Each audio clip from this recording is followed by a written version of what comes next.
Morning, welcome to మెగానే TV morning paper analysis కార్యక్రమానికి స్వాగతం. ముందుగా ప్రధాన పత్రికలోని ప్రధాన అంశాలను ఒకసారి చూద్దాం. ముందుగా ఈనాడు దినపత్రికను తీసుకుందాం. ఈనాడు దినపత్రికలో ప్రధానంగా ఈరోజు తీసుకున్న అంశం భగ్గుమన్న పశ్చిమాసియా, ఇజ్రాయెల్ ఇరాన్ మధ్య భీకర యుద్ధం. అనుకున్నట్టుగానే ఊహించినట్టుగానే అందరూ భయపడేట్టుగానే మళ్ళీ ప్రపంచంలో ఇప్పటికే ఇటు ఆస్ట్రేలియా ఇటు మిగతా దేశాలన్నీ కూడా మొదటి నుంచి యుద్ధాలు జరుగుతాయని చెప్తున్నట్టుగానే నిన్న వాతావరణం ఒకసారిగా వేడెక్కింది. మళ్ళీ ఇప్పటికే అటు గాజా ఇటు ఉక్రెయిన్ ఇలాంటి యుద్ధాల మధ్యన ఈ ఇరాను సంబంధించిన ఇజ్రాయెల్ యుద్ధం జరగకూడదని కోరుకున్నారు. అసలే వాతావరణం ఎటు చూసినా యుద్ధ వాతావరణం కనబడతా ఉంది ప్రపంచవ్యాప్తంగా. ఇలాంటి టైంలో ఇరాను ఇజ్రాయెల్ సంబంధించినటువంటి వాతావరణం మొన్న గురువారం రోజు ఎక్కడో కొంత అనుమానాన్ని దారితీసింది. ఎవరికి వారు ఆ యుద్ధానికి సంబంధించినటువంటి క్షిపణులు దానికి సంబంధించినటువంటి అన్ని సిద్ధం చేసుకుంటున్నప్పుడే ప్రపంచ దేశాలన్నీ కూడా కొంచెం అనుమానంగా వ్యక్తం చేసి ఇది అవకాశం ఉంది, దాడులు జరిగేటువంటి అవకాశం ఉంది, మళ్ళీ యుద్ధ వాతావరణం కనబడతా ఉంది అనేటువంటి వాతావరణం కనబడుతున్న సమయంలో ఒక్కసారిగా మళ్ళీ అనుకున్నట్టుగా శుక్రవారం తెల్లవారుజామున 5:30 ఒక్కసారిగా ఇజ్రాయెల్ 330 బాంబులతో ఒక్కసారిగా ఇరాన్ మీద దాడి చేసింది తెల్లవారుజామున శుక్రవారం. ఆ దాడిలో ఇరాన్కి సంబంధించినటువంటి ప్రముఖులు, అణుశాస్త్రవేత్తలు, అదేవిధంగా వాళ్ళకి సంబంధించినటువంటి ఇరాన్ ఆర్మీకి సంబంధించినటువంటి మేజరు, వీళ్ళందరూ కీలకమైన వ్యక్తులు అనమాట. కీలకమైన వ్యక్తులు మృతి చెందడం జరిగింది. భయంకరమైన బాంబు దాడులతో క్షిపణులతో ఒక్కసారిగా యుద్ధ విమానాలతో ఇజ్రాయెల్ ఒక్కసారి విరుచుపడింది ఇరాన్ మీద. కానీ చాలా భయంకరమైన దాడితో ఇరాన్ అనేకమైన స్థావరాలు కోల్పోయింది, కీలకమైన వ్యక్తులను కోల్పోయింది. దాదాపు 76 మంది మృతి చెందారు అక్కడ ఇరాన్లో వ్యక్తులు. ఈ విధంగా ఒక్కసారిగా విరుచుకుపడింది. ఆ తర్వాత ఇరాన్ కూడా అంతే స్థాయిలో ప్రతిఘటించింది ఇజ్రాయెల్ మీద. అయినప్పటికీ ఇరాన్కి సంబంధించినటువంటి ఇరాన్లో మాత్రం ప్రాణ నష్టంతో పాటు ఆస్తి నష్టం కూడా భారీగానే జరిగినట్టు తెలుస్తూ ఉంది. ఇరాన్ భూభాగంలోకి ఇరాన్ అణు కేంద్రాలు, క్షిపణి స్థావరాలు, సైనిక ప్రధాన కార్యాలయాలపై విడుచుకుపడిన ఇజ్రాయెల్ 200కు పైగా యుద్ధ విమానాలతో 100కు పైగా లక్ష్యాలతో బాంబుల వర్షం. ఇరాన్ భూభాగంలోకి రహస్యంగా డ్రోన్లు తరలించిన ఖచ్చితత్వంతో దాడులు, 3 కీలక సైన్యాధికారులు, అణుశాస్త్రవేత్తలు మృతి. ఈ విధంగా ఇరాన్ కోల్పోయింది దాడిలో. 78 మంది పౌరులు చనిపోయారు, 329కి పైగా గాయాలైనవి. తొలుత 100 డ్రోన్లతో ప్రతిదాడి దిగిన టెహ్రాన్, తర్వాత 100ల కొద్ది క్షిపణుల ప్రయోగం. తర్వాత ఇరాన్ కూడా అంతే విధంగా ప్రతిదాడి చేసింది ఇజ్రాయెల్ మీద. తొలుత 100 డ్రోన్లతో ప్రతిదాడి దిగింది, 100ల కొద్ది క్షిపణులు ప్రయోగించింది ఇజ్రాయెల్ మీద. టెల్-అవీవ్, జెరూసలేంలో పేలుళ్లు, పలువురికి గాయాలు, 2 ఇజ్రాయెల్ యుద్ధ విమానాలను కూర్చిన ఇరాన్. కేవలం 2 యుద్ధ విమానాలను ఇజ్రాయెల్ సంబంధించిన కేవలం 2 యుద్ధ విమానాలు మాత్రం కూల్చగలిగింది ఇరాన్. ఏమైనట్టుగా ఇజ్రాయెల్ దాడికి ఇరాన్ తట్టుకోవటం అనేది చాలా కష్టము. ఎందుకంటే ఇజ్రాయెల్ చిన్న దేశం అయినప్పటికీ టెక్నికల్గా కానివ్వండి, వాళ్ళ సైన్యం యొక్క బలం కానివ్వండి, వాళ్ళు చాలా స్ట్రాంగ్గా ఉంటారు. ఎందుకంటే ప్రపంచ దేశాలు మొత్తం కూడా ఇజ్రాయెల్ యొక్క తెలివితేటలు కానివ్వండి, చిన్న దేశం అయినప్పటికీ కూడా ఇలాంటి సమయంలో వాళ్ళు ప్రదర్శించేటువంటి యుద్ధ తీరు మాత్రం అందరినీ చాలా ఆశ్చర్యానికి గురి చేసింది. చూడటానికి చాలా చిన్న దేశం, కానీ వాళ్ళ మేధాశక్తి కానివ్వండి, టెక్నికల్గా కానివ్వండి, వాళ్ళకు ఉండేటువంటి ఆర్మీ పవర్ కానివ్వండి, ఏ విధంగా చూసుకున్నా కూడా ఇరాన్ తట్టుకునే సామర్థ్యం కాదు. కాకపోతే ఇప్పుడు ఇరాన్ ఇజ్రాయెల్ యుద్ధం వల్ల భారతదేశానికి ఎటువంటి ప్రభావం చూపిద్ది అనుకుంటే వాస్తవంగా భారతదేశానికి ఎక్కువ ప్రభావం చూపిద్ది. ఎందుకంటే ఈ చమురు ధరలు ఒక్కసారిగా అమాంతం పెరిగిపోతాయి. అదేవిధంగా 2 దేశాలతో సత్సంబంధాలు కలిగి ఉంది భారతదేశం. కాబట్టి ఇప్పటికే ఇజ్రాయెల్ అధ్యక్షుడు నెతన్యాహుతో మన భారత ప్రధాని మోదీ ఫోన్లో మాట్లాడటం జరిగింది, పరిస్థితులను కనుక్కోవడం జరిగింది. అతను కూడా ఇజ్రాయెల్ అధ్యక్షుడుగా వివరించడం జరిగింది మోడీకి. ఏమైనప్పటికీ ప్రధాని మోదీ యుద్ధం లేకుండా శాంతియుతంగా ఉండటే మంచిది, శాంతి చర్చలు జరుపుకోండి అన్నట్టు సలహా ఇవ్వటం జరిగింది. ఈ విధంగా నిన్న ఎటు చూసినా నిన్న శుక్రవారం సాయంత్రం వరకు భయంకరమైనటువంటి దాడులతోనే ఇటు ఇజ్రాయెల్ ఇరాన్ పోటాపోటీగా యుద్ధం చేసుకుంటా ఉంది. ఇరాన్ అనేక వందలాది క్షిపణులని ఇజ్రాయెల్ మీద ప్రయోగించింది. ఏదేమైనప్పటికీ కూడా ఇరాన్ సంబంధించిన కొన్ని 100 క్షిపణులు ఇజ్రాయెల్ మీద ప్రయోగించినప్పటికీ కూడా ఇజ్రాయెల్ దానికి ప్రతిదాడిగా తిప్పికొట్టింది, చాలా డ్రోన్లను కూల్చివేసింది. ఏదైనప్పుడు కూడా ఇక్కడ ఎవరు ఎక్కువ ఎవరు తక్కువ అని చెప్పుకునే దానికంటే కూడా ఇజ్రాయెల్ ధాటికి ఇరాన్ తట్టుకోవడం చాలా కష్టం. ఎందుకంటే ఇలాంటి యుద్ధాల వల్ల ఎవరికి ఉపయోగం లేదు. ఆ మధ్యలో ఈ విధంగా అమాయకులు ప్రాణ నష్టం, ఆస్తి నష్టం జరగటం తప్ప కాకపోతే అణు ఒప్పందం చేసుకోమంటూ ఈ పాటికే ట్రంప్ ఒత్తిడి చేస్తున్నారు. ఇప్పటికైనా మేల్కొనండి, మాతో అణు ఒప్పందం చేసుకున్నట్టు ఇరాన్ అడుగుతున్నారు. ఎందుకంటే మీరు కనుక అణు ఒప్పందం చేసుకోకపోతే భవిష్యత్తులో ఇంకా దాడులు ఊహించినంత విధంగా భయంకరంగా ఉంటాయి, ఇంకా దాడులు అంటూ దాదాపుగా ఒక రకంగా చెప్పాలంటే ట్రంప్ ఇరాన్ని గట్టిగానే హెచ్చరించారు. ఎందుకంటే ఇజ్రాయెల్కి సపోర్ట్గా ఉన్నటువంటి అమెరికా దాదాపు యుద్ధం జరగకుండా ఇజ్రాయెల్ని ఆపడానికే ప్రయత్నించారు ట్రంప్. తర్వాత శాంతిని కోరుకుంటున్నానంటూ చేతులు ఎత్తేశారు. అప్పుడే అర్థమైపోయింది దాడులు జరగబోతున్నాయి ఒక రోజు ముందే. దాన్ని బట్టి ఇటు ఇరాన్తో కూడా అదేవిధంగా అమెరికా అధ్యక్షుడు ట్రంప్ అదేవిధంగా అన్నారు, అణు ఒప్పందం చేసుకోండి, అణు ఒప్పందం చేసుకుంటే ఇలాంటి దాడులు జరగవు, మాకు ఇప్పటికైనా అర్థం చేసుకోండి, అణు ఒప్పందం చేసుకోండి అంటూ కూడా అమెరికా హెచ్చరించడం జరిగింది. ఎందుకంటే అణు ఒప్పందం చేసుకోకపోతే భవిష్యత్తులో పరిణామాలు మాత్రం చాలా తీవ్రంగా ఉంటాయి, ఆ దాడులకు మీరు తట్టుకోలేరు అన్నట్టు కూడా ట్రంప్ హెచ్చరించడం జరిగింది ఇరాన్కి. కాబట్టి ఇరాను ఈ విధంగా ఇజ్రాయెల్తో ప్రతిసారి యుద్ధం చేయటం, కీలకమైన వ్యక్తుల్ని పోగొట్టుకోవటం, కీలకమైనటువంటి స్థావరాలను పోగొట్టుకోవటం, మధ్యలో అమాయకులైనటువంటి ప్రాణాలు చనిపోవటం ఇది కొత్త ఏమి కాదు. కానీ ఎన్నిసార్లు పోరాడినప్పటికీ కూడా ఇజ్రాయెల్ యొక్క మేధాశక్తిని, ఇజ్రాయెల్ యొక్క ఆర్మీ పవర్ని మాత్రం ఇరాన్ తట్టుకోలేదు. ఇది కాతే వాళ్ళకు ఉన్నటువంటి పరిస్థితుల్ని బట్టి, అక్కడ ఉన్నటువంటి ఆవేశపూరితమైనటువంటి నిర్ణయాలను బట్టి యుద్ధం చేయడం తప్పితే ఎప్పటికీ ఇరాను ఇజ్రాయెల్ని దెబ్బ కొట్టలేదు. ఎందుకంటే అటువంటి సైనిక సామర్థ్యం కలిగినటువంటి ఇజ్రాయెల్ అందరూ ఏకతాటిపైన అందరూ ఒకటే ఆ విధంగా దాడులు చేశారు, త్రివిధ దళాలు ఇజ్రాయెల్ ఇరాన్ మీద. నిన్న జరిగింది పశ్చిమాసియాలో మరోసారి భగ్గుమంది. ఇజ్రాయెల్ ఇరాన్ మధ్య తీవ్ర స్థాయిలో యుద్ధం మొదలైంది. ఇరాన్పై ఇజ్రాయెల్ శుక్రవారం భీకర స్థాయిలో విరుచుకుపడింది. ఇరాన్ సైతం అంతే స్థాయిలో ప్రతిదాడులు చేసింది. తొలుత ఇరాన్ అణు సైనిక స్థావరాలు, సైనిక ఉన్నతాధికారుల లక్ష్యంగా వందల క్షిపణులు, డ్రోన్లతో ఇజ్రాయెల్ దాడి చేసింది. గురువారం అర్ధరాత్రి దాటిన తర్వాత ప్రారంభమైన దాడులు శుక్రవారం సాయంత్రం కూడా కొనసాగాయి. ఈ భూకర పోరులో కీలకమైన మిలిటరీ నాయకత్వాన్ని, అణుశాస్త్రవేత్తను ఇరాన్ కోల్పోయింది. ఆ దేశ అణు కేంద్రాల్లోని మౌలిక వసతులు తీవ్రంగా దెబ్బతిన్నట్లు తెలుస్తుంది. ఇజ్రాయెల్ దాడుల్లో 78 మంది ఇరాన్ పౌరులు మృతి చెందారు, 329 మంది గాయపడ్డారు. 2 ఇజ్రాయెల్ యుద్ధ విమానాలను కూల్చినట్లు ఇరాన్ ప్రకటించింది. అయితే దీని టెల్ అవీవ్ వర్గాలు తోసిపుచ్చాయి. ప్రతీకార దాడులకు దిగిన ఇరాన్ తొలుత భారీ సంఖ్యలో డ్రోన్లను ఇజ్రాయెల్పై పంపింది. ఆ తర్వాత శుక్రవారం రాత్రి వందల సంఖ్యలో క్షిపణులు ప్రయోగించింది. దీంతో టెల్ అవీవ్, జెరూసలేంలో పలు చోట్ల పేలుళ్లు జరిగాయి. పదుల సంఖ్యలో ఇజ్రాయెల్ గాయపడ్డారు, పలు భవంతులు దెబ్బతిన్నాయి. టెల్ అవీవ్లోని ఇజ్రాయెల్ రక్షణ శాఖ ప్రధాన కార్యాలయం వద్ద పేలుళ్లు సంభవించినట్టు ఇరాన్ ప్రకటించింది. ఏదైనప్పుడు కూడా ఇరాన్ చెప్పే విధంగా ఇజ్రాయెల్ అన్ని తోచిపుస్తున్నాయి, అలాంటి ఏం జరగలేదని. కాకపోతే అది ఈ టెల్ అవీవ్ ఇరాన్ దాడితో ఇజ్రాయెల్లోని టెల్ అవీవ్లో ఎగిసిపడుతున్న మంటలంటూ ఇక్కడ ఈ చిత్రాన్ని చూపిస్తున్నారు. ఈ విధంగా దాడులు జరిగినాయి. ఏదేమైనప్పుడు కూడా ఇరాన్ మాత్రం భారీ స్థాయిలోనే నష్టపోతుంది. ఏదైనా శాంతి జరగాలని కోరుకుంటున్నారు మిగతా దేశాలు కూడా. ఈ పాటికి ట్రంప్ కూడా దాదాపుగా మధ్యవర్తిత్వం వహించి యుద్ధాన్ని ఆపడానికి ప్రయత్నిస్తున్నారు. కానీ ఇజ్రాయెల్ ఎక్కడ ఎవరి మాట వినే పరిస్థితుల్లో ఇజ్రాయెల్ అధ్యక్షుడు ఎక్కడ ఎవరి మాట వినే పరిస్థితి లేడు. ముఖ్యంగా ట్రంప్ ఎన్నిసార్లు అడిగినప్పటికీ కూడా ఎవరి మాట వినే పరిస్థితుల్లో చాలా ఆవేశపూరితంగానే భీకర దాడులు జరుగుతున్నట్టు అర్థమవుతుంది. దీనివల్ల చమురు ఒక్కసారిగా భయంకరంగా పెరిగిపోయింది రేటు.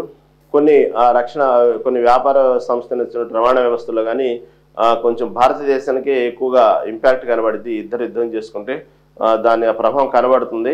అందుకే భారత ప్రధాని నెతన్యాహుతో మాట్లాడి దాదాపు శాంతి చర్చల్లో వెళ్ళండి, యుద్ధం వద్దనే విధంగానే ప్రయత్నాలు జరుగుతున్నాయి. చూడాలా, మళ్ళీ యుద్ధం మాత్రం ఇప్పట్లో ఆగేలా లేదు. ఇది ఎటువంటి పరిణామాలు దారితీస్తుందో తెలీదు. ఎందుకంటే అణువాయుధాలు కలిగి ఉండి ఈ విధంగా ఇరాన్ కూడా ఎప్పుడు ఎలాంటి పరిస్థితుల్లో ఎలా చేస్తుందో అనేది ఒక భయంకరమైన వాతావరణం అక్కడ పొంచి ఉంది. కాబట్టి అందరూ శాంతిని కోరుకోవాలి అని చూస్తున్నారు. అలా చూద్దాం. తర్వాత ఈరోజు దాదాపు వాతావరణం అర్థమైపోయింది, యుద్ధం ఏ స్థాయిలో వెళ్ళిద్ది, ముందు వెళ్ళిద్దా లేకపోతే ఎక్కడ మధ్యలో ఆగిపోయిద్దా. ఎందుకంటే ప్రతిసారి ఈ విధంగా ఇజ్రాయెల్ ఇరాను ప్రతిసారి ఇలాగా యుద్ధాలు చేసుకుంటూ ఉండటం, భారీ స్థాయిలో ప్రాణ నష్టాలు జరగటం, మళ్ళీ కాల్పుల విరమణ జరగటం, మళ్ళీ ఆగిపోవటం, ఇలా ప్రతిసారి మనం గమనిస్తానన్నాం. కాకపోతే ఈసారి మాత్రం చాలా భయంకరంగా ఉన్నాయి దాడులు. చూద్దాం తర్వాత ఏమైద్దాం. గుట్టు విప్పనున్న బ్లాక్ బాక్స్ అంటూ కూడా ఈనాడు దినపత్రికలో రాశారు. బీజే వైద్య కళాశాల భవనం పైకప్పు లభ్యం. అహ్మదాబాద్ ఆసుపత్రిలో చికిత్స పొందుతున్న మృత్యుంజయుడు విశ్వాస్ కుమార్ రమేష్ను పరామర్శిస్తున్న మోడీ. ఏదైతే ఎయిర్ ఇండియా విమాన ప్రమాద ఘటన అహ్మదాబాద్ గుజరాత్ దగ్గర జరిగిన ప్రమాదం విషయంలో నిన్న ప్రధాని నరేంద్ర మోదీ అక్కడ జరిగిన ఏదైతే విమాన ప్రమాదం జరిగిన బీజే మెడికల్ కాలేజీ హాస్టల్ పైన ఒక్కసారిగా కుప్పకూలిపోయినటువంటి ఎయిర్ ఇండియా విమానం ప్రమాదం సంబంధించినటువంటి ఆ హాస్టల్ మీద ఆ హాస్టల్ దగ్గరికి వెళ్ళి ప్రధాని నరేంద్ర మోదీ మొత్తం క్షుణ్ణంగా పరిశీలించడం జరిగింది. అక్కడ అధికారులతో మాట్లాడి ఏం జరిగిందో దాని అక్కడ ఉన్నటువంటి ఫ్లైట్ సంబంధించిన క్రాష్ ఏ విధంగా జరిగింది మొత్తం కనుక్కోవడం జరిగింది. అక్కడ ఆయనతో పాటు విమానయాన శాఖ మంత్రి రామ్మోహన్ నాయుడు కూడా అక్కడ ఆయనతో తిరిగి మొత్తం జరిగిన విషయాన్ని మొత్తం వివరించడం జరిగింది. ప్రతి విషయాన్ని క్షుణ్ణంగా పరిశీలించి ప్రధాని నరేంద్ర మోదీ అక్కడ ఉన్నటువంటి శకలాలు ఇవన్నీ గమనించి అతను చాలా దిగ్భ్రాంతికి గురయ్యారు. ఇంత భారీ స్థాయిలో ఒక్కసారి ప్రమాదం జరగటం అనేది చాలా దిగ్భ్రాంతికి గురయ్యారు. ఎందుకంటే ఎన్ని చెప్పినప్పటికీ కూడా తమ ఆత్మల్ని, బంధువుల్ని, స్నేహితుల్ని కోల్పోవటం అది మనం ఎంత చెప్పినా కూడా అది వర్ణనాతీతం. వాళ్ళ బాధను మనం ఆపలేమంటూ కూడా నరేంద్ర మోదీ దిగ్భ్రాంతి వ్యక్తం చేశారు. అక్కడి నుంచి ఏ అయితే క్షతగాత్రులు మెడికోలు ఆసుపత్రిలో చికిత్స చేయించుకుంటున్నారో ఆ ఆసుపత్రికి వెళ్ళి ఆ క్షతగాత్రుల్ని, మెడికోల్ని పరామర్శించడం జరిగింది. దాంతో భాగంగా వాళ్ళందరినీ ఆ మెడికోలు ఎవరైతే ఉన్నారో వాళ్ళ కుటుంబ సభ్యులతో మాట్లాడటం, వాళ్ళని ధైర్యం నింపటం, వాళ్ళు భవిష్యత్తు గురించి వాళ్ళతో కావాల్సిన భరోసా కలిగించడం, నేనున్నాననేటువంటి భరోసా కలిగించడం, జరిగిన నష్టాన్ని ఎవరు పూడ్చలేము, బంధువులు, ఆత్మీయులు వాళ్ళు పడే బాధ వర్ణనాతీతం, మనం ఏం చేయలేని పరిస్థితుల్లో ఉన్నాము అని చెప్పి వాళ్ళకి భరోసా నింపి వాళ్ళలో ఉన్నటువంటి మెడికోలు సంబంధించినటువంటి ఏదైతే ఉన్నాయో వాళ్ళు భవిష్యత్తు మీద ఉన్నటువంటి ఆశల్ని ఎక్కడ నీరు గారకుండా వాళ్ళతో మాట్లాడి మోదీ వాళ్ళని పరామర్శించడం జరిగింది. ఆ తర్వాత దాంట్లోనే ఏదైతే అహ్మదాబాద్ ఫ్లైట్లో 242 మంది ప్రయాణికుల్లో కేవలం ఒకే ఒక్క మృత్యుంజయుడు రమేష్ అతనితో మాట్లాడటం జరిగింది. ఆ ప్రమాద సమయంలో జరిగినటువంటి కారణాలు, అక్కడ ఉన్నటువంటి ఏ విధంగా అతను బయటపడ్డాడు, అసలు లోపల ఏం జరిగింది, ఇవన్నీ వివరాలు పిన్ టు పిన్ మొత్తం రమేష్తో నరేంద్ర మోదీ స్వయంగా చాలా దగ్గరగా అడిగి మొత్తాన్ని విషయాన్ని తెలుసుకున్నారు. ఆ సమయంలో ఏదైతే నరేంద్ర మోదీకి చెప్పాడో రమేష్, ఆ ప్రమాద తీరు ఏ విధంగా జరిగింది చెప్పాడో అదే దాదాపు మొత్తం నిన్న మీడియా మొత్తంలో అన్ని చోట్ల తిరిగింది. అతను పర్సనల్గా జరిగిన విషయాన్ని చెప్పాడు.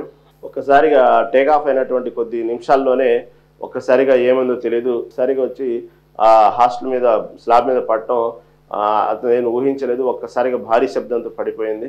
నేను 11A అనేటువంటి సీట్లో కూర్చుని ఉన్నాను. ఒక్కసారిగా నా పక్కనే భవనం పైన సంబంధించి పడంగానే నేను వెంటనే నేను ఎక్కడైతే భవనం మీద పడంగానే పక్కనే ఉన్నటువంటి గోడ మీద దూకేశాను. నేను నాతో పాటు నా సోదరుడు ఉన్నాడు, నా ముందు ఎయిర్ హోస్ట్ ఫ్యామిలీ కూడా ఉన్నది.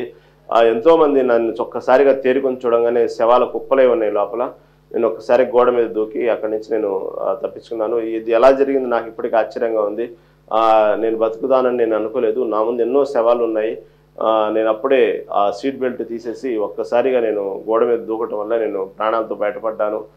వాస్తవంగా అక్కడ రమేష్ కూడా చాలా చిన్న చిన్న అంటే అతను చెప్పినట్టు ఎడమ చేయి కాలటం, తర్వాత నడుముకు సంబంధించిన కాలికి చిన్న గాయాలతోనే బయటపడ్డాడు. అతను మాట్లాడేటువంటి పరిస్థితుల్లో ఉన్నాడు. ఎందుకంటే జరిగిన ప్రమాదం జరిగిన తర్వాత అతను నడుచుకుంటూ వెళ్ళి అంబులెన్స్ ఎక్కాడు. కాబట్టి అంత పెద్ద ప్రమాదంలో ఆ స్థాయిలో చిన్న దెబ్బలతో బయటపడటం అనేది, బతకడం అనేది ఆయన ఒక రకంగా నిజంగానే మృత్యుంజయుడని అనుకోవాలి. ప్రధాని నరేంద్ర మోదీ ఆయన్ని వివరాలు అడిగి క్షుణ్ణంగా ఏం జరిగిందనే తెలుసుకున్నారు. అది నిన్నంతా మోడీ తర్వాత అధికారులతో సమావేశం ఏర్పాటు చేసి ఎక్కడ ఎటువంటి సహాయక చర్యలు కానివ్వండి ఎక్కడ వెనకాడకూడదు, అసలు ఇది ఏం జరిగింది, ఎలా జరిగిందంటూ ఒక కమిటీ కూడా వేశారు దాని మీద తర్వాత దానికంటూ ఒక ప్రత్యేక బృందం కూడా రావడం జరిగింది. ఇవన్నీ కూడా నిన్న మొత్తం అదే పని మీద ప్రధాని Narendra Modi pin to pin మొత్తం తెలుసుకున్నారు, ఎక్కడ లోపం జరిగింది అనేది. కాకపోతే మొదటిగా ప్రాథమిక దర్యాప్తులు తేలింది ఏంటంటే, ఏదైతే ఇంధనం సంబంధించినటువంటి సరఫరా అయ్యేటువంటి విషయంలో లోపల ఫిల్టర్స్ జామ్ అవ్వటం వల్ల ఇంజన్కి ఇంధనం అనేది సరఫరా అవ్వలేదు. ఒక్కసారిగా సరఫరా అవ్వక ఆగిపోవటం వల్లే ఇలా జరిగింది అనేది ఒక ప్రాథమిక అంచనాకు వచ్చారు. అదేవిధంగా నరేంద్ర మోడీ కూడా రామ్మోహన్ నాయుడుతో ప్లస్ అధికారులతో ఒక మీటింగ్ ఏర్పాటు చేసుకుని జరిగిన తీరుని మొత్తాన్ని వివరించి దీన్ని ఏ విధంగా మనం చేయగలము, ఏ విధంగా సహాయం చేయగలము, జరిగిన ప్రమాద తీరుని గురించి అడిగి తెలుసుకున్నారు. చనిపోయిన వారికి దాదాపుగా ₹1 కోటి ఎక్స్గ్రేషియా ప్రకటించారు, క్షతగాతులు ప్రకటించారు. వాళ్ళకి కావాల్సిన వైద్య ఖర్చులు మొత్తం విధంగా కేంద్ర ప్రభుత్వం ప్రకటించింది. ఇప్పటికే టాటా గ్రూప్ దానికి సంబంధించినటువంటి వైద్య ఖర్చులను భరిస్తూ వాళ్ళకి కావాల్సిన వైద్యం చేయిస్తోంది. ఎందుకంటే దాంట్లో 242 మంది ప్రయాణికుల్లో 241 మంది చనిపోయారు. దాంతోపాటు మెడికల్ 20 మందికి పైగా చనిపోవడం జరిగింది. దాంతోపాటు అక్కడ ఉన్నటువంటి ఆ సమయంలో ఉన్నటువంటి నివాస గృహాల్లో ఉన్నటువంటి కొంతమంది భారీగానే క్షతగాత్రులయ్యారు. అక్కడ కార్లు చెట్లన్నీ ధ్వంసం అయిపోయినాయి. ఆ క్షతగాత్రుల్ని వాళ్ళతో కూడా మాట్లాడటం జరిగింది. వాళ్ళకు కావాల్సినటువంటి సహాయ సహకారాలతో ఏమేమి కావాలని అన్ని మొత్తం మోడీ అడిగి తెలుసుకున్నారు. ఆల్రెడీ టాటా గ్రూప్స్ సంబంధించిన వారు ఉద్యోగస్తులు కూడా వాళ్ళకు కావాల్సిన సహాయ సహకారాలు నిమగ్నమయ్యారు. ఎక్కడ ఎటువంటి లోటుపాటు లేకుండా లోపం లేకుండా క్షతగాత్రులు మేము చూసుకుంటామంటే ఇప్పటికే టాటా గ్రూప్ ప్రకటించింది.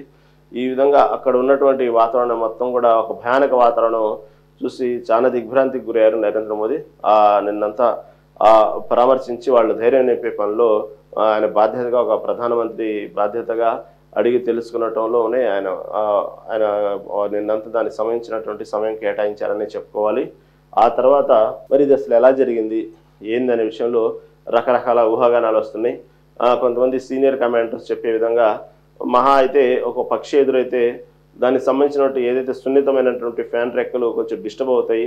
అంతేగాని ఈ విధంగా ఇంత స్థాయిలో ప్రమాదం జరగటం అనేది కష్టం. అదేను టేకాఫ్ అయినటువంటి కొద్ది నిమిషాల్లోనే ఇలా జరగటం అంటే అసలు ఎంత ఫిల్టర్ జామ్ అయిపోయి ఇంధనం అనేది సప్లై అవ్వకపోవటం వల్ల జరగటం అనేది ఒకటి. తర్వాత 2 ఇంజన్లు ఒకేసారి పనిచేయకపోవటం అనేది హైలీ ఇంపాసిబుల్. అలా 2 ఒక్కసారిగా ఆగిపోవంటూ కూడా కొంచెం అనుమానాలు వ్యక్తం చేస్తున్నారు సీనియర్ పైలట్లు. అదేవిధంగా ఏదైతే సంబంధించినటువంటి గేర్ సంబంధించినటువంటి ఏదో సంబంధించినటువంటి కొన్ని పరికరాలు రాడ్స్ లాంటి పరికరాలు టేకాఫ్ అవ్వగానే ఆటోమేటిక్గా అవి కింద లోపలికి వెళ్ళిపోతాయి, చొచ్చుకోపోతాయి. అవి మాత్రం ఆ టేకాఫ్ అయ్యే సమయంలో ఉన్నటువంటి గేర్ సంబంధించినటువంటి రాడ్లు మాత్రం లోపల చొచ్చుకోకుండా ఎందుకు ఉన్నాయనేది అర్థం కావట్లేదు అన్నటువంటి విషయాన్ని చెప్పారు. ఏదేమైనప్పటికీ కూడా వాయిస్ రికార్డు ఉన్నటువంటి బ్లాక్ బాక్స్ మాత్రం అది బయటపడితే కానీ దాని కాల్ రికార్డ్స్ ఏందనేది మనకు అర్థమైద్ది అనేది నిన్నంతా జరిగిన ప్రచారము. ఏమైనప్పటికీ black box BJ medical hostel college పైన ఎక్కడైతే ప్రమాదం జరిగిందో పై స్లాబ్ మీదే లక్కీగా దొరికింది. అది అంతటి భారీ విస్ఫోటనంలో కూడా ఆ బ్లాక్ బాక్స్ ఎటువంటి ప్రమాదం లేకుండా ఎటువంటి బాక్స్ ఛిద్రవదనం కాకుండా దొరకటం అనేది చాలా గ్రేట్గానే చెప్పుకోవాలి. ఎందుకంటే ఇలాంటి జరిగినప్పుడల్లా విమాన ప్రమాదాలు జరిగినప్పుడల్లా ఎక్కువగా డిపెండ్ అయ్యేది మాత్రం బ్లాక్ బాక్స్ మీదే. కాబట్టి ఆ బ్లాక్ బాక్స్ చెక్కు చెదరకుండా దొరికింది, నిన్న ఆ స్లాబ్ మీద దొరికింది. నిన్న దాదాపుగా ఎలా జరిగింది అనేది ఆ విషయాన్ని బయటికి రాబడతారు. ఏదేమైనప్పుడు కూడా సీనియర్ పైలట్లు మాత్రం అనేక అనుమానాలు వ్యక్తపరుస్తున్నారు దీని మీద, ఈ జరిగినటువంటి వాటి మీద.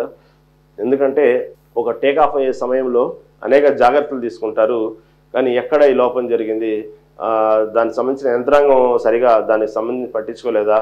ఎందుకంటే ఇప్పుడిప్పుడే చాలా విషయాలు బయటపడతా ఉన్నాయి. ఏదైతే ఎయిర్లైన్ ఇండియా బోయింగ్ ఉందో దానికి సంబంధించినటువంటి విమానం మొదటి నుంచి కూడా దానికి ట్రాక్ తీస్తే అది ఎక్కడెక్కడ ప్రయాణించింది, ఎన్నిసార్లు దానికి సంబంధించినటువంటి చిన్న చిన్న రిపేర్లు జరిగింది, ఎన్నిసార్లు ఎక్కడ డిస్టర్బ్ చేసింది, మళ్ళీ ఇన్నిసార్లు జరుగుతున్నప్పుడు ఎందుకు దీన్ని సీరియస్గా పట్టించుకోలేదు, తర్వాత ఇంతమంది ప్రయాణికులతో ప్రయాణించేటప్పుడు టేకాఫ్ సమయంలో తీసుకోవాల్సిన జాగ్రత్తలు ఎందుకు తీసుకోలేదు, కుదుపులు వచ్చినాయి అంటున్నారు కొంతమంది దానికి సంబంధించిన ఆ కుదుపులు వచ్చినప్పుడు ఎందుకు పట్టించుకోలేదు. అదేవిధంగా ఢిల్లీ నుంచి అహ్మదాబాద్ వచ్చే క్రమంలో, అహ్మదాబాద్ నుంచి లండన్ ఘాట్విక్ వెళ్ళే క్రమంలో ఫస్ట్ ఢిల్లీ నుంచి అహ్మదాబాద్ వచ్చినప్పుడు మధ్యలో జరిగినటువంటి కొన్ని టెక్నికల్ ఇష్యూస్, అసౌకర్యానికి గురైనటువంటి ప్రయాణికులు చెప్పిన మాటలు, ఆ వీడియోలు అవన్నీ రిలీజ్ అవుతుండటంతో దాదాపుగా ఎయిర్లైన్ ఇండియా సంబంధించినటువంటి బోయింగ్ సంబంధించినటువంటి ఎవరైతే అధికారులు ఉన్నారో టోటల్గా వాళ్ళదే తప్పులాగానే ప్రాథమిక దర్యాప్తులు అర్థమవుతా ఉంది. తీసుకోవాల్సిన జాగ్రత్తలు తీసుకోలేదు అన్నట్టు అర్థమవుతా ఉంది. దానికి సంబంధించినటువంటి పర్యవేక్షణ కానివ్వండి, దానికి సంబంధించినటువంటి లోపల ఫ్యూయల్ ఎంతవరకు ఉంది, ఎంతవరకు చేసుకోవాలి, ప్రతిదీ కూడా టేకాఫ్ అయ్యే సమయంలో పట్టించుకోవాల్సినటువంటి అనేక జాగ్రత్తలు ఉన్నాయి. టేకాఫ్ అంటే అంత ఈజీ కాదు.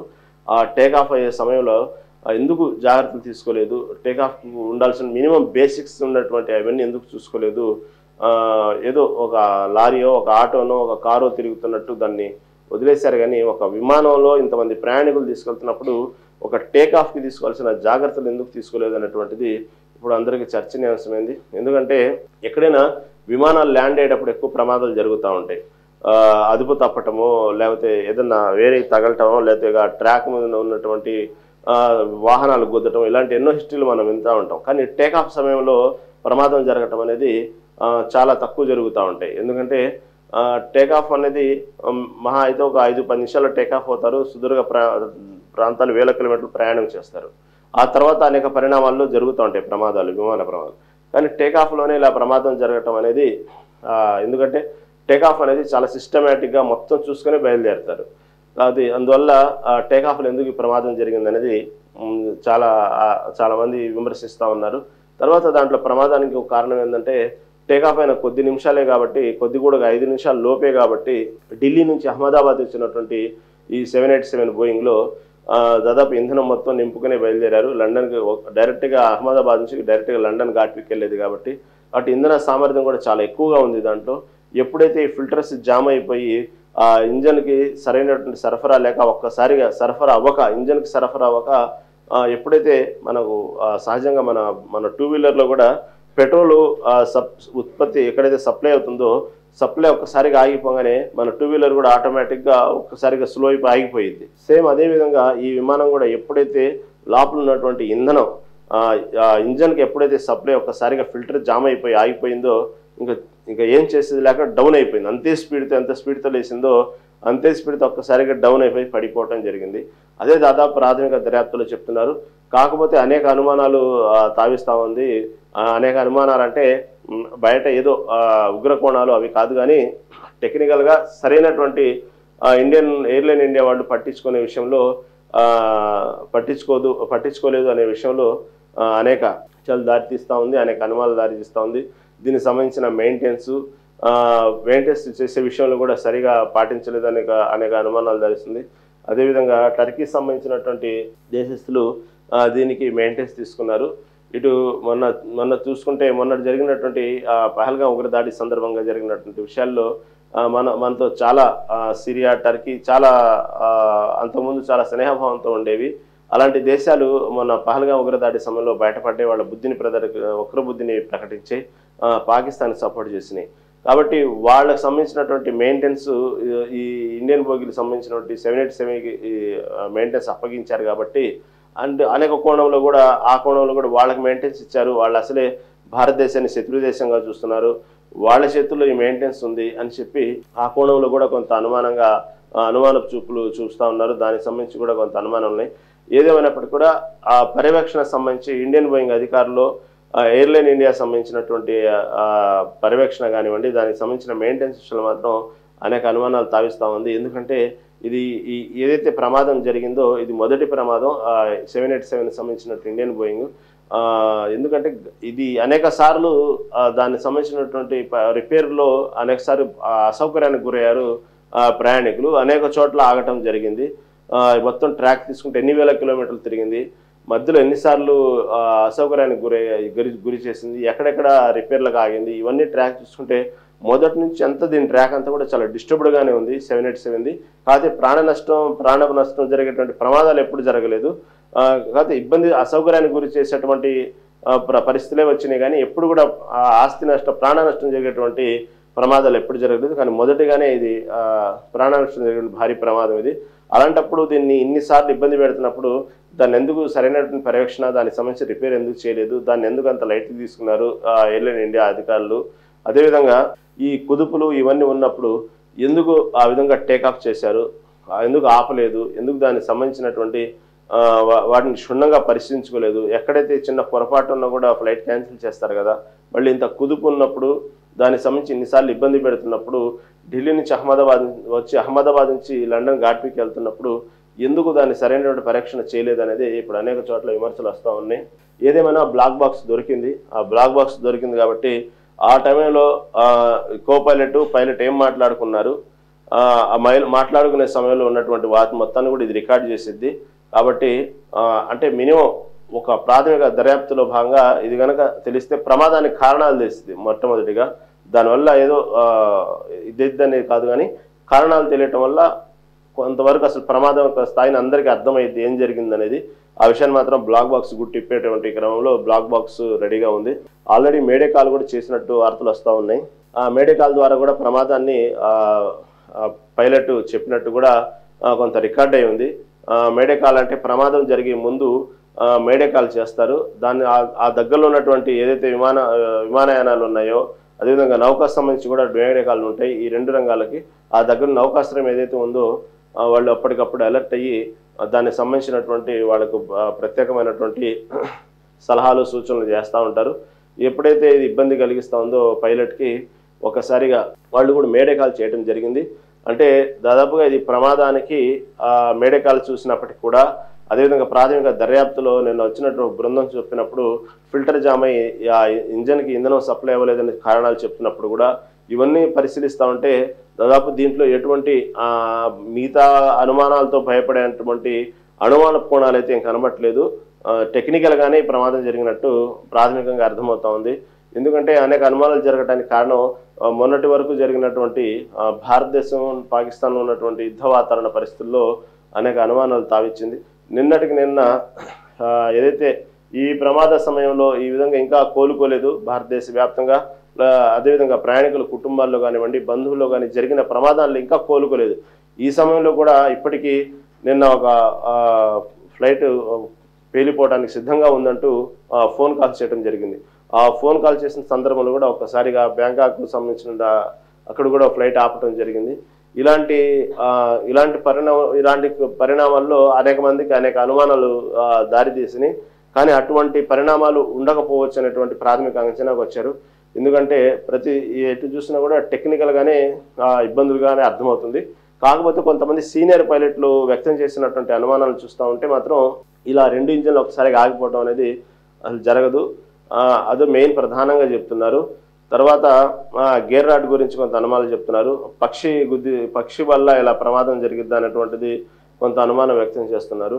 కాకపోతే ఇంత టేకాఫ్ అయినటువంటి ఫ్యూ ఆఫ్ సెకండ్స్ మినిట్స్లోనే ఇలా జరగడం అనేది కూడా అంత అసంభవం అనేది కూడా చెప్తా ఉన్నారు.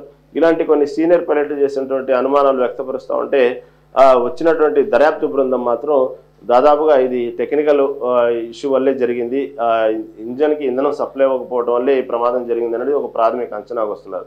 ఏదేమైనప్పుడు కూడా ఈ కాల్ రికార్డ్స్ బయటకు వస్తే కానీ, ఆ బ్లాక్ బాక్స్ సంబంధించినటువంటి రికార్డ్స్ బయటకు తీస్తే కానీ దాదాపు ఫైనల్గా ఒక అంచనాగా వచ్చేటువంటి అవకాశం కనబడుతూ ఉంది.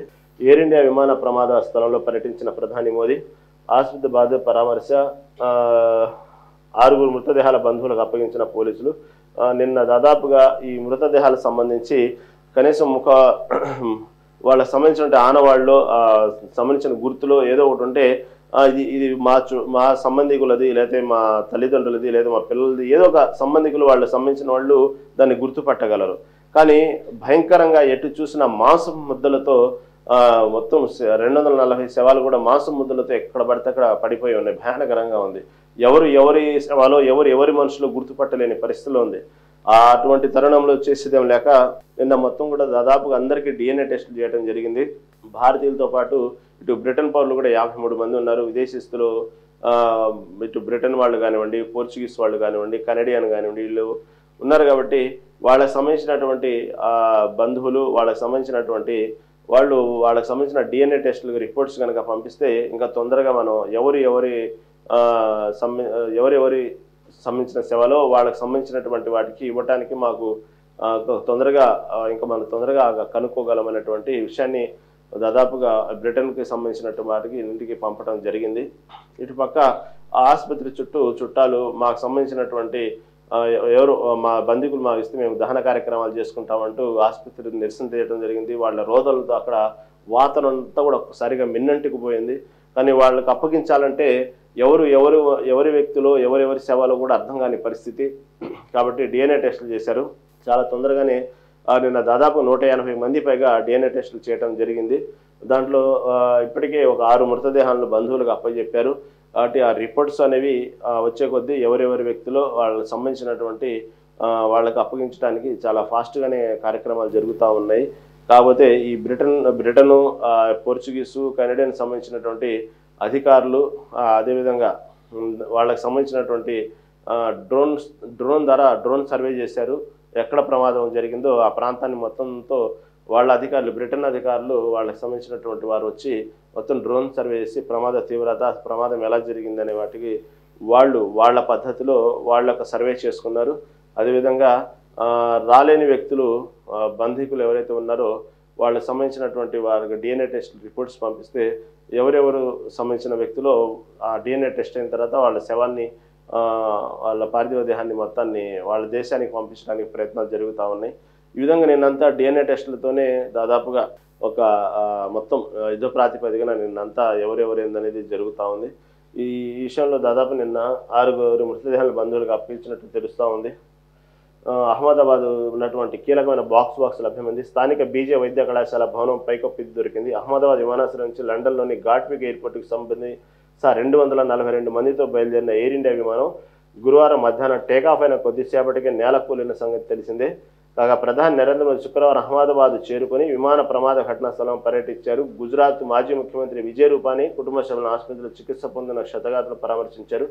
ఈ విధంగా బంధువులు పరామర్శించడం, మరణించిన మృతదేహాలను బంధువులకు అప్పగించడం, ఈ ప్రక్రియ అంతా నిన్న జరిగింది.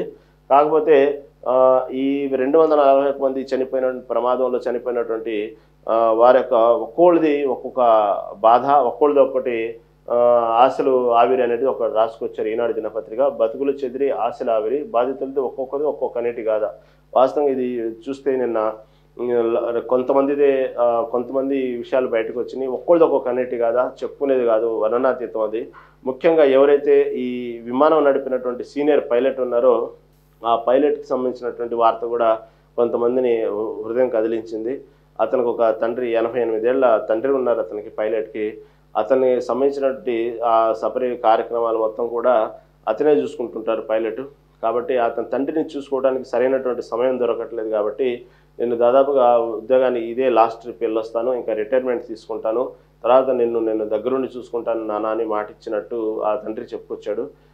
ఇదే చివరి ప్రయాణం, నేను ఇంకా వచ్చేస్తాను, వచ్చిన తర్వాత నేను ఉద్యోగ విరమణ తీసుకుంటాను, ఇంకా నేను వెళ్ళను, ఉద్యోగం మానేస్తాను, నీ దగ్గరే ఉంటాను, నిన్ను జాగ్రత్త చూసుకుంటాను అని చెప్పిన తర్వాత ఇదే చివరి ప్రయాణంలో ఇదే చివరిగా అతను ప్రాణాలు విడవడం జరిగింది. ఆ తండ్రి ఒంటరి వారు అయిపోయాడు, 88 ఏళ్ళు. అక్కడ ఉన్నటువంటి మంత్రులు, గుజరాత్లో సంబంధించినటువంటి మంత్రులు అతను వెళ్ళి పరామర్శించి అతను ఓదార్చడం జరిగింది. ఆ సమయంలో తండ్రి చెప్పిన మాటలు అందరినీ హృదయాన్ని కదిలించి వేసినాయి. అదేవిధంగా ఒక్కోది ఒక్కో గాథ నిన్న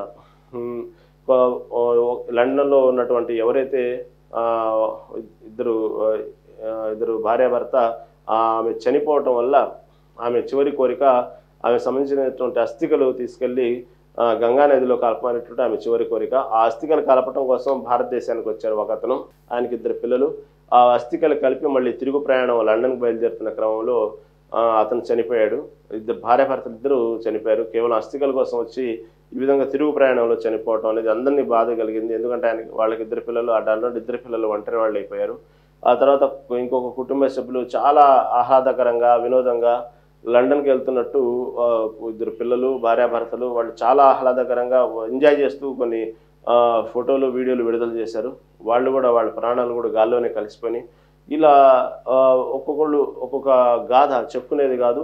అందరూ 240 ప్రయాణికుల్లో ఎంతోమంది వాళ్ళ సంబంధించినటువంటి పర్సనల్ ఎక్కేటప్పుడు ఏదైతే ఎయిర్లైన్ ఇండియా బోయింగ్ ఎక్కేటప్పుడు కానివ్వండి, అక్కడ అహ్మదాబాద్ ఎయిర్పోర్ట్లో దిగిన ఫోటోలు కానివ్వండి, ఇంకా లండన్ వెళ్తున్నాం అనేటువంటి మొట్టమొదటిసారి లండన్ వెళ్తున్నటువంటి కొంతమంది కానివ్వండి, అదేవిధంగా ఉన్నత చదువుల కోసం వెళ్ళేవాళ్ళు కానివ్వండి, అదేవిధంగా కొంతమంది టూరిజం కోసం ఇక్కడ భారతదేశానికి వచ్చి టూరిజం వ్యాప్తంగా చూసి ఇది చాలా గొప్ప దేశం అంటూ మన దేశాన్ని పొగుడుతూ మన దేశంలో ఉన్నటువంటి ఇక్కడ ఉన్నటువంటి సంప్రదాయాలను ఉన్నటువంటి వాటిని గురించి పొగట్టడం, ఇలా కొంతమంది వీడియోలు తీసి లండన్లో ఉన్నటువంటి పౌరులు భారతదేశపు గొప్పతనాన్ని చాటుతూ మాట్లాడిన కొన్ని వీడియోలు బయటకు వచ్చినాయి.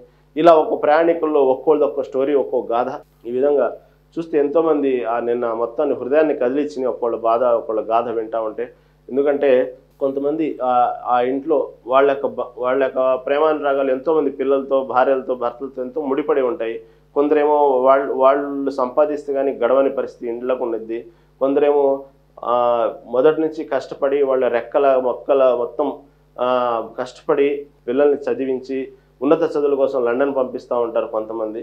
అతను అక్కడికి వెళ్ళి భవిష్యత్తులో అతను చదివి అతను ప్రయోజకుడయి వీళ్ళని పోషిస్తాడని ఎన్నో కలలు గంటూ పంపించిన వాళ్ళు కొంతమంది.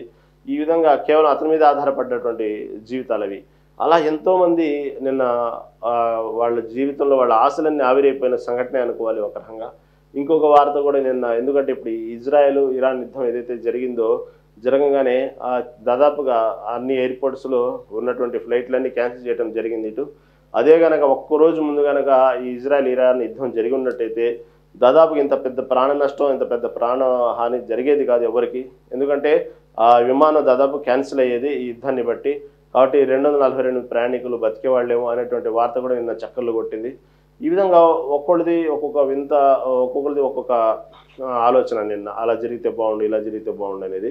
ఏదేమైనప్పుడుగా ఇక్కడ ఉన్నటువంటి ప్రయాణికులు గాథలు వింటా ఉంటే నేను అందరి హృదయాన్ని కలిచివేసింది.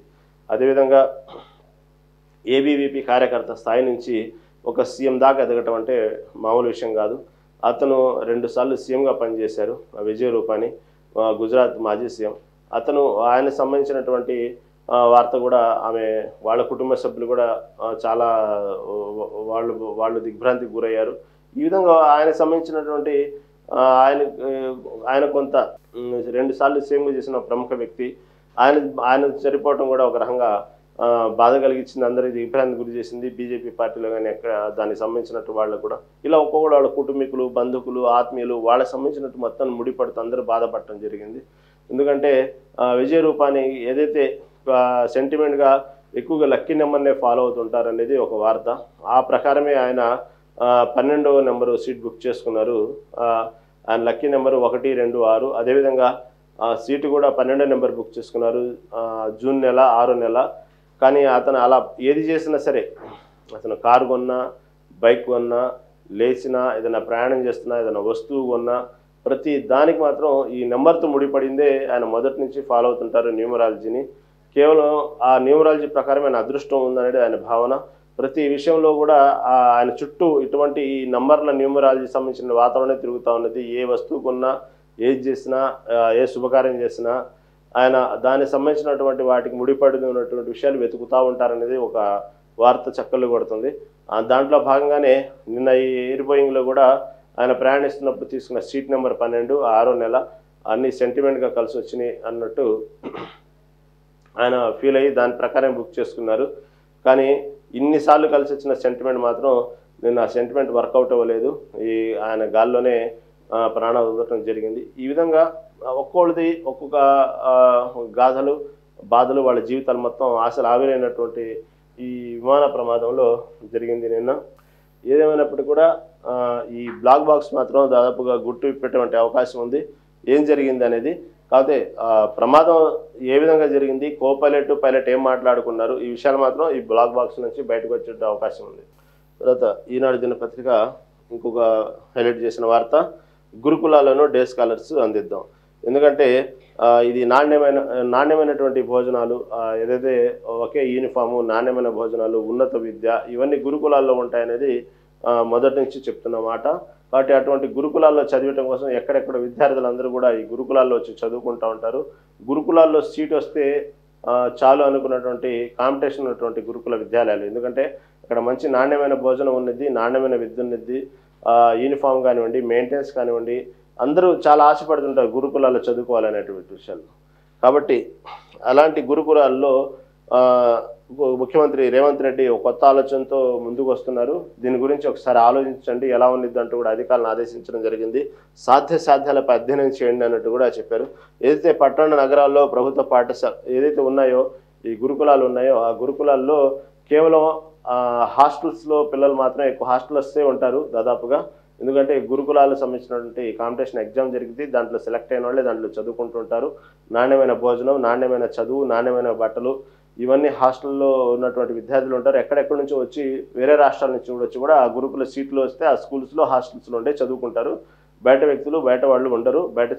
బయట నుంచి డే స్కాలర్స్ లాగా వచ్చి చదవరు. దాంట్లో కేవలం ఆ సెలెక్ట్ అయిన విద్యార్థులు మాత్రమే వేరే రాష్ట్రాల నుంచి వచ్చి కూడా హాస్టల్లో ఉండి చదువుకుంటుంటారు గురుకులాల్లో.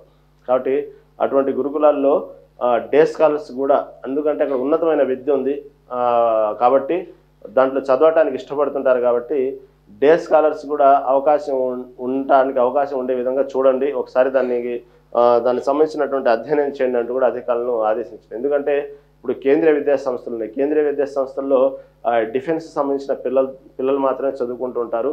కానీ డే స్కాలర్స్ కూడా ఉంటారు దాంట్లో. ఆ డే స్కాలర్స్ చదువుకొని వాళ్ళ ఇళ్ళకి వెళ్ళిపోతూ ఉంటారు. వాళ్ళకి ప్రత్యేకమైనటువంటి ఫీజులు ఉంటాయి.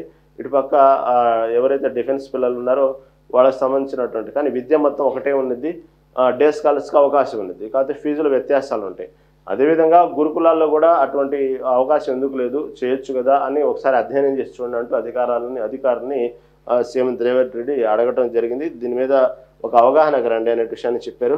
అదేవిధంగా పట్టణ నగరాల్లో మాత్రం ప్రభుత్వ పాఠశాలలు మాత్రం పెంచండి అంటూ కూడా సీఎం రేవంత్ రెడ్డి అధికారులను చెప్పడం జరిగింది. దాదాపు 20 మంది విద్యార్థుల పైన ఉన్నటువంటి పాఠశాలలు మొత్తాన్ని కూడా ఒక నాణ్యమైనటువంటి స్కూళ్ళని మనం తయారు చేద్దాము, నాణ్యమైన భోజనం ఇద్దాము, పిల్లలకి ఉన్నతమైన నాణ్యమైన చదువు ఇద్దాము. కాబట్టి పట్టణాల్లో పల్లెల్లో మాత్రం స్కూల్స్ని పెంచండి, 20 మంది పైన విద్యార్థులు ఉన్న స్కూల్ని మాత్రం బాగా అభివృద్ధి బాటలో వేద్దామంటూ అధికారులను ఒకసారి మాట్లాడడం జరిగింది రేవంత్ రెడ్డి నిన్న. తర్వాత విద్యాశాఖ సమీక్షలో ముఖ్యమంత్రి రేవంత్ రెడ్డి ఏదైతే నిన్న విద్యాశాఖ సమీక్షలో ఈ నిర్ణయాలు తీసుకున్నారు, దాని గురించి సరైనటువంటి అధ్యయనం చేయండి. డే స్కాలర్స్ విషయంలో మాత్రం సాధ్యాసాధ్యాల మీద అధ్యయనం చేయండి. ఎందుకంటే అక్కడ ఆ ఉన్నత చదువు కోసం ఎంతోమంది ఆశపడుతుంటారు పిల్లలు, దాంట్లో సీట్ వస్తే చాలని.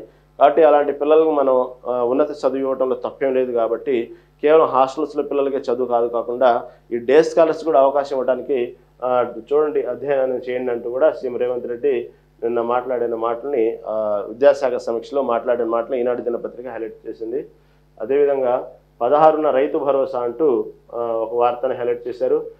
ఇది ఏదైతే ఈ సాగు సీజన్కి రైతులకు ముందుగానే పెట్టుబడి సాయం కింద ఇచ్చేటువంటి రైతు భరోసా ప్రతి సంవత్సరం ఇస్తూ ఉంటారు. దాంట్లో భాగంగానే ఈ నెల 16వ తారీఖున ఈ పెట్టుబడి సాయం కింద రైతులకు ఈ నెల 16వ తారీఖున వాళ్ళ ఖాతాల్లో నగదు జమ చేసేటువంటి కార్యక్రమాన్ని దాదాపుగా 16వ తారీఖు ఖరారు చేసినట్టు వార్తలు వస్తున్నాయి. దీనికి సంబంధించి కూడా ఈనాడు దినపత్రిక హైలైట్ చేసింది. ఎందుకంటే సూత్రప్రాయంగా నిర్ణయించారు. ఈ మేరకు రైతుల ఖాతాలో నిధులు జమ చేసిన కసరత్తు చేపట్టింది. ఇటీవల జరిగిన వ్యవసాయ సమీక్ష మంత్రి మండలి సమావేశంలో రైతు భరోసా సాయంపై ముఖ్యమంత్రి రేవంత్ రెడ్డి చర్చించారు. పథకానికి దానికి సంబంధించినటువంటి అయ్యేటువంటి బడ్జెట్ ఎంతవరకు మనం ఎంతమంది అర్హులు, దీనికి ఎంతవరకు జమ చేయాల్సి వచ్చింది అనేటువంటి విషయాన్ని కూడా ఆర్థిక శాఖ మంత్రితో ఇప్పటికే సమీక్ష చేసినట్టు అర్థమవుతా ఉంది సీఎం రేవంత్ రెడ్డి. ఈ విషయాన్ని కూడా 16న రైతు భరోసా అంటూ ఈ వ్యాఖ్యల్ని హైలైట్ చేసింది ఈనాడు దినపత్రిక. తర్వాత మొదటి నుంచి ఉద్యోగస్తులకి ఇటు రేవంత్ రెడ్డి సర్కారుకి ఉన్నటువంటి వ్యత్యాసం, చిన్న గ్యాప్ ఉండేది. దాన్ని మొన్న మొత్తం మంత్రి మండలి ఉన్నట్టు క్యాబినెట్ మొత్తం కూర్చొని ఉద్యోగస్తులతో మాట్లాడి దాదాపు సమస్యల్ని పరిష్కారం చేశారు.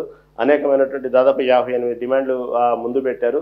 దాదాపుగా 75% డిమాండ్ మొత్తాన్ని కూడా రేవంత్ రెడ్డి సర్కారు ఉద్యోగస్తులతో ఏకీభవించింది. ఆ డిమాండ్ నెరవేర్చడానికి సిద్ధమైంది. ఇంకా కొన్ని డిమాండ్లు దానికి సంబంధించినటువంటి ఇంకోసారి పునరాలోచించి చెప్తామన్నారు.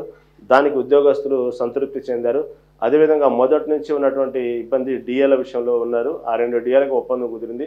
వెంటనే ఒక డిఏకి జీవో జారీ చేశారు. ఇంకొక డిఏ వచ్చే సంవత్సరం ఏప్రిల్, ఒక 6 నెలలు టైం అడిగారు. వచ్చే సంవత్సరం ఏప్రిల్ లోపు ఆ డిఏ సంబంధించి కూడా ప్రతిపాదన ఓకే చేస్తామని చెప్పారు. మొదటిగా ఒక డిఏని మాత్రం రిలీజ్ చేశారు. ఆ డిఏలో భాగంగా రేపు జరిగేటువంటి జూలై నెలలో ఇచ్చేటువంటి ఏదైతే జీతాలు ఉన్నాయో దాంట్లో భాగంగా ఈ నెల వేతనంతో కలిపి జూలై 1 నుంచి చెల్లించే విధంగా మొత్తం దానికి సంబంధించినటువంటి ఆర్డర్స్ వచ్చేసినాయి. అదేవిధంగా 2023 జనవరి నుంచి వర్తింపు, బకాయిలు పిఎఫ్ ఖాతాల్లో జమ. ఈ డిఏలు ఏదైతే ఉన్నాయో రేపు జూన్ 1వ తారీఖు జీతాలతో పాటు అది కూడా కలిపేస్తారు. అది ఎప్పటి నుంచి అంటే 2023 జనవరి నుంచి ఉన్నటువంటి మొత్తాన్ని కూడా ఆ బకాయిల మొత్తాన్ని కూడా పిఏ ఖాతాల్లో జమ చేయడానికి ప్రభుత్వం సిద్ధమైంది.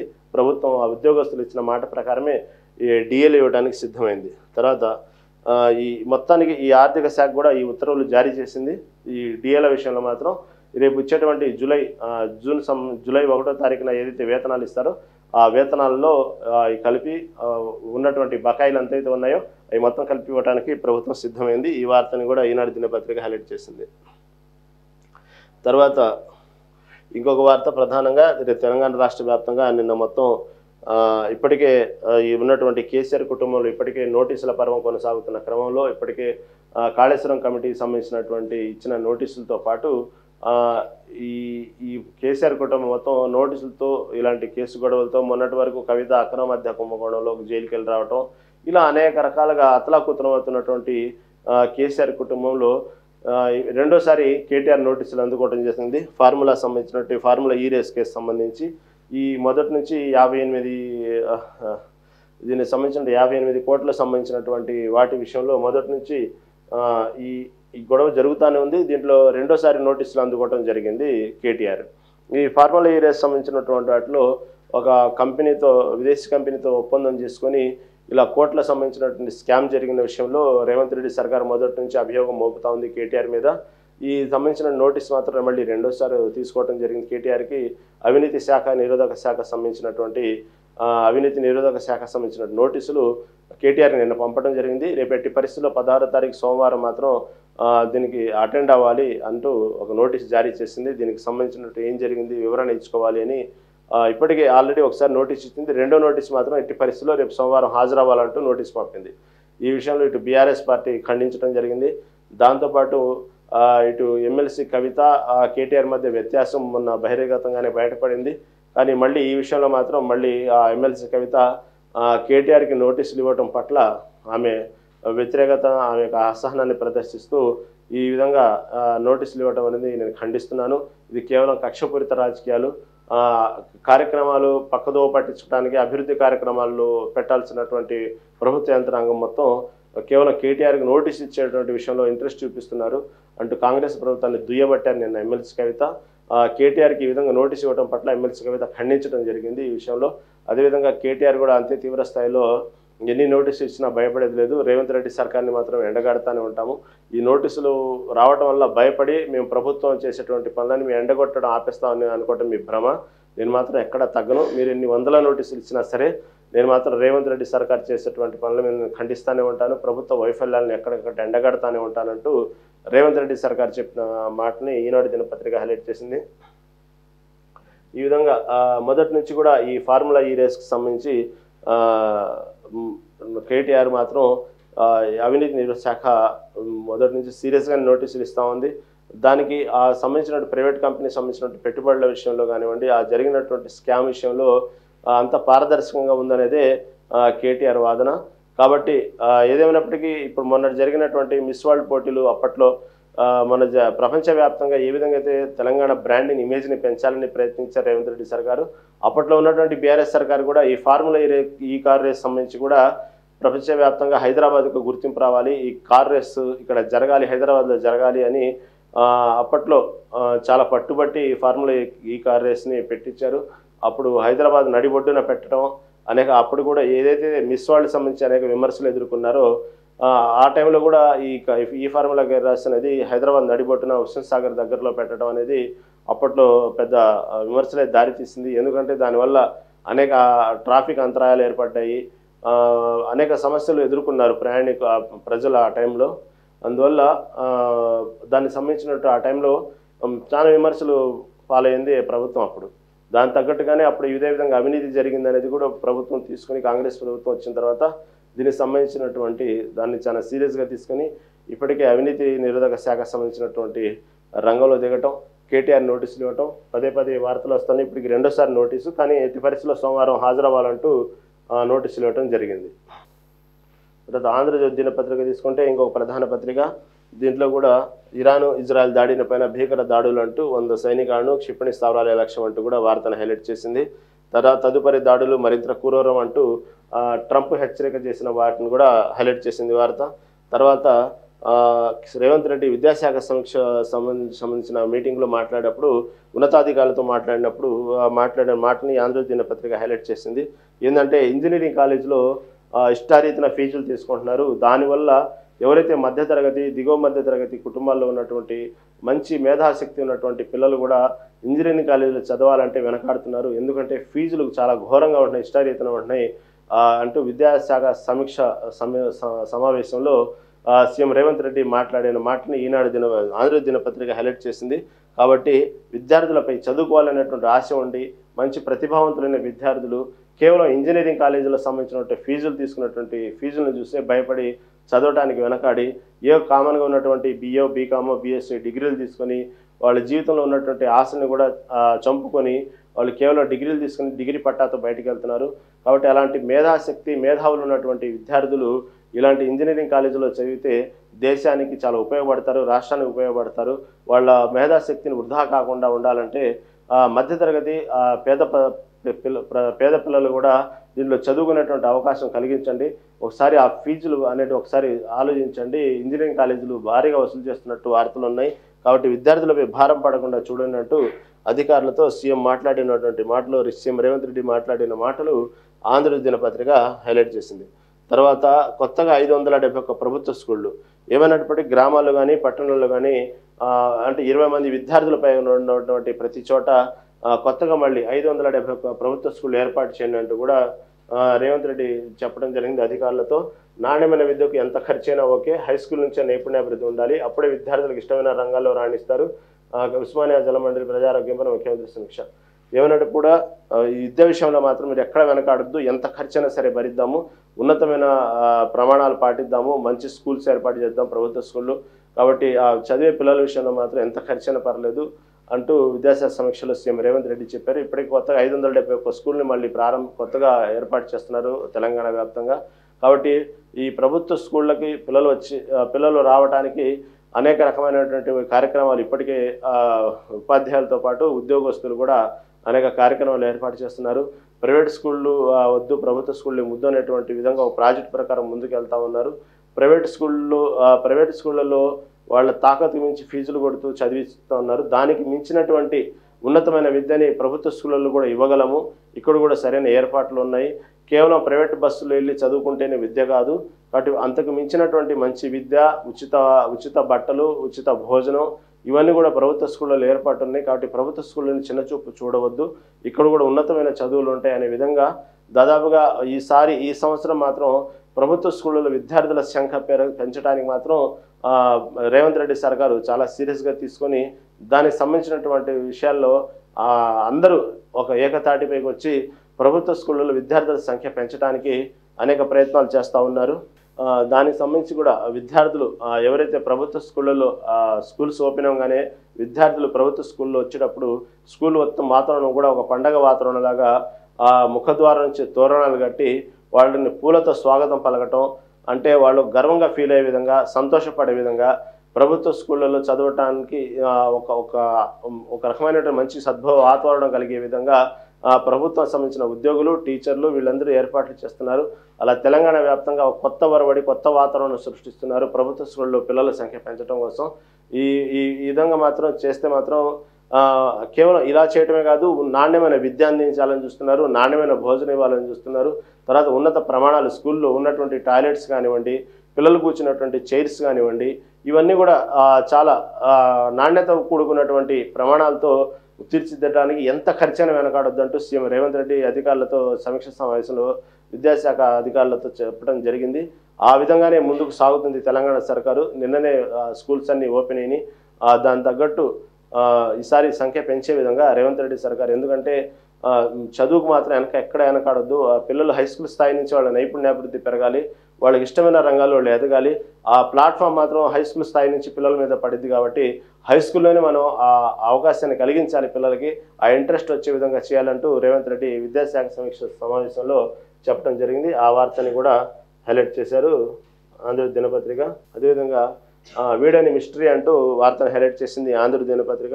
ఎందుకంటే విమాన ప్రమాదంపై అంతుచిక్కని కారణాలు. నిన్న మోదీ ఎక్కడైతే అహ్మదాబాద్ విమాన ప్రమాదం జరిగిందో ఆ ప్రాంతాన్ని సందర్శించినప్పుడు మొత్తం కలియాడి తిరిగి చూస్తున్నప్పుడు అధికారులు ఒక్కొక్క రీతిన జరిగిన ప్రమాదాన్ని వాళ్ళ జరిగినటువంటి ఒక ప్రమాద తీవ్రతని వాళ్ళ అవగాహనతో వివరించడం జరిగింది. ఇంజనీర్ల విభాగం ఒక రకంగా, అక్కడ ఉన్నటువంటి అధికారులు ఒక రకంగా, తర్వాత ప్రత్యేక బృందాలు వచ్చినాయి. ప్రత్యేక బృందాలు జరిగిన తీవ్రతని ఏ విధంగా జరిగి ఉండవచ్చు అనేటువంటి వాళ్ళ ఇన్వెస్టిగేషన్లో చెప్పడం జరిగింది. ఏదేమైనప్పుడు కూడా ఇప్పటికీ అంతు చిక్కలేదు ప్రమాదానికి కారణం ఏందనేది. కాబట్టి ఆ వార్తను హైలైట్ చేస్తూ విమాన ప్రమాదంపై అంతు చిక్కని కారణాలంటూ వీడియో మిస్టరీ అంటూ ఆంధ్రజ్యోతి పత్రిక హైలైట్ చేసింది. ఈ రంగంలోకి NIA, AAIB వైమానిక రంగ నిపుణులతో ఉన్నత స్థాయి కమిటీ ఏర్పాటు చేశారు నిన్న. అదేవిధంగా ఎయిర్ ఇండియా నిర్వహణ లోపాలపై దృష్టి పెట్టారు. ఇంజన్ల వైఫల్యం, ఇంధనం కల్తీ జరిగి ఉండవచ్చని పలువురు పైలట్ల సందేహాలు. ఇది జరగడానికి కారణం మనం అనుకున్నట్టుగానే 2 ఇంజన్లు ఒక్కసారిగా ఆగిపోవడం అనేది జరగదు. కాబట్టి ఏదో ఇంజన్ల వైఫల్యం ఉందంటూ కొంతమంది సీనియర్ పైలట్లు చెప్పడం జరిగింది. దాంతోపాటు ఉన్నటువంటి ఇంధనం ఏదైతే ఉందో అది ఆ ఇంజన్కి సప్లై విషయంలో ఫిల్టర్లు జామ్ అయిపోయినాయి అనేటువంటి వార్త ప్రాథమిక దర్యాప్తులు తెలియంది. ఆ ఫిల్టర్లు జామ్ అవ్వడానికి కారణం కల్తీ ఇంధనం కాబట్టే ఫిల్టర్లు జామ్ అయినటువంటి వార్త కూడా వచ్చింది. ఆ కల్తీ ఇంధనం ఎందుకు కలిపారు అనేటువంటి విషయాల్లో కూడా కల్తీ ఇంధనం కలిపి ఉండవచ్చు అనేటువంటి ఒక అనుమానాన్ని సీనియర్ పైలట్ సందేహాన్ని వ్యక్తం చేస్తున్నారు. ఎందుకంటే కల్తీ ఇంధనం కలిపితేనే ఫిల్టర్లు జామ్ అయ్యేది, లేకపోతే జామ్ అవ్వవు. కాబట్టి ఆ కోణంలో కూడా ఆలోచించండి, దర్యాప్తు చేయండి అంటూ కూడా నిన్న ఆదేశాలు జారీ చేయడం జరిగింది. తర్వాత హాస్టల్ శిథిలాల కింద బ్లాక్ బాక్స్ను గుర్తించిన ఏటీఎస్ అధికారులు 1000 డిగ్రీల వేడిని కూడా తట్టుకొని చెక్కు చెదరని వైనం, దాంతోనే కారణాలు వెలుగులోకి. ఎయిర్ ఇండియాలో బోయింగ్ కుదింపు అంటూ ఒక వార్త కూడా హైలైట్ చేసింది ఆంధ్ర దినపత్రిక. తొలుత సాంకేతిక తనిఖీలకు కేంద్రం ఆదేశం, విమానాలు బయలుదేరడానికి ముందే ఒకసారి క్షుణ్ణంగా పరిశీలించాలని స్పష్టీకరణ. నేను జరిగిన ప్రమాదం కూడా అదే దాదాపుగా. ఎందుకంటే ఏదైతే ఇండియన్ బోయింగ్ ఉన్నటువంటి 787 ఎగిరే ముందు, టేకాఫ్ అయ్యే ముందు ఒక్కసారి క్షుణ్ణంగా పరిశీలించినట్టయితే ఇంత ప్రమాదం జరిగేది కాదు. ఎప్పుడైతే కుదుపు వచ్చిందో, ఎందుకు కుదుపు వస్తుంది ఏంది అనేటువంటి ఇంకో అవసరమైతే ఇంకొక గంట ఆలస్యంగా బయలుదేరచ్చు. ఎందుకంటే ఇది కొత్త కాదు. విమానాలు గంటలు ఆలస్యం అవటం అనేది ప్రయాణికులకు కావాల్సిన సౌకర్యాలు ఏర్పాటు చేస్తూ గంటలు అవసరమైతే రోజులు కూడా కూర్చోబెట్టినటువంటి సందర్భాలు ఉంటాయి. కాబట్టి ఒక గంట ఆలస్యమైనా పర్వాలేదు, మొత్తం ఒకసారి బయలుదేరే ముందు ఒకసారిగా క్షుణ్ణంగా పరిశీలించి బయలుదేరే ముందు చూసుకోవటం మంచిది అనేటువంటి అభిప్రాయాన్ని చాలామంది సీనియర్ పైలట్లు వ్యక్తం చేయడం జరిగింది, వాళ్ళ అభిప్రాయాన్ని. తర్వాత దేశంలో అన్ని విమాన సంస్థల్లో 209 బోయింగ్లు ఉన్నాయి. అవన్నీ కూడా ఎయిర్ ఇండియా వద్దే 135 ఉన్నాయి. ఏదైతే ఉన్నాయో ఎయిర్ ఇండియా సంబంధించిన దేశం మొత్తం మీద 200 బోయింగ్ విమానాలు ఉంటే ఎయిర్ ఇండియా 135 ఉన్నాయి. ఈ ఎయిర్ ఇండియా సంబంధించిన బోయింగ్లోనే ఎక్కువగా ఇలాంటి ప్రమాదాలు జరుగుతూ ఉన్నాయి. ఎయిర్ ఇండియా దీనికి సంబంధించినటువంటి అనేక సార్లు ఇలాంటి అపవాదం మూట కట్టుకుంది. కాబట్టి ఒకసారి క్షుణ్ణంగా పరిశీలించి సాంకేతిక లోపం లేకుండా చూసుకోవటం అనేది ఎయిర్ ఇండియా యొక్క ప్రాథమిక బాధ్యత అది. కాబట్టి ఎయిర్ ఇండియా ఒకసారిగా బయలుదేరే ముందు చాలా క్షుణ్ణంగా పరిశీలించి ఇలాంటి బోయింగ్ విమానాలు ప్రమాదాలు జరగకుండా ఉండటానికి ఆస్కారం ఉండాలంటే మొత్తం ఒకసారిగా బయలుదేరే ముందు టేకాఫ్ క్షుణ్ణంగా పరిశీలించుకోండి. ఎందుకంటే కొన్ని వేల కిలోమీటర్లు జరుగుతాయి ఈ బోయింగ్ విమానాలు, అవసరమైతే ఖండాంతరాలు దాటుతుంటాయి అలాంటి చరిత్ర కలిగినటువంటి బోయింగ్ విమానాలు.